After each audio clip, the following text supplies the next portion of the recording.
Ladies and gentlemen, when we go to war, the purpose is to kill. The purpose is to kill the enemy, every single one of them.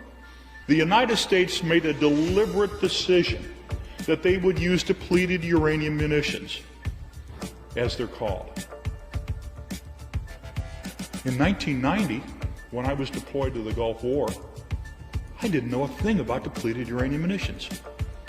Well, that's 20-some-odd years after I initially went into the military. In December of 1990, I received a letter via the United States mail into a combat zone from the Pentagon, from the senior health physicist for the U.S. Army, saying, you better think about depleted uranium. And I go, what's that? I've never heard of it. Did not know. We went to war. We're blowing up all the chemical and biological stockpiles that Iraq has. This is like hitting an ice cube with a hammer. All that happened is it came back on all of us. It came back on the Iraqis, the Kuwaitis, and the Saudis. We misused pesticides beyond belief.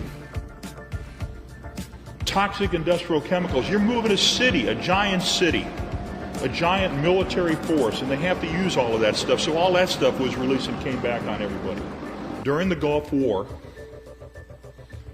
the United States fired over 350 tons of munitions containing uranium-238.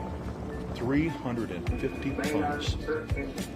Now, any place that we go, whether in Illinois where I come from, or here in Seattle, or in England, or any place around the world, if you were to take 1 pound of solid uranium-238 and throw it out in anybody's backyard or in your community park, or I just came from Massachusetts, if they were to throw it in the Commons in Concord, Massachusetts, where our nation was born, you would go to jail forever. You would be in jail for a long time. However, the United States could take our radioactive waste, put it into munitions, and throw it into anybody else's backyard with immunity. We fired about 1 million rounds of the 30 millimeter during the Gulf War. 15,000 rounds of the tank round during the Gulf War for about 350 tons of solid uranium-238. The majority of the casualties during the Gulf War, the majority of those that died, the majority of the Americans that died during the Gulf War and that were injured in the Gulf War were as a result of friendly fire. The U.S. shooting the U.S. with uranium munitions. They refused to provide medical care to myself, my teams, the friendly fire casualties, and to this day, the number of U.S. friendly fire casualties, heroes of our nation, shot up by soldiers of our nation, still have not received the medical care that they earned in combat. We've still not all received the medical care we earned in combat.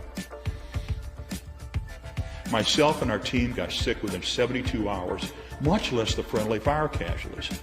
I'd go to the commanders of units that had the friendly fire casualties and said, provide them medical care, they have uranium poisoning. They never got it.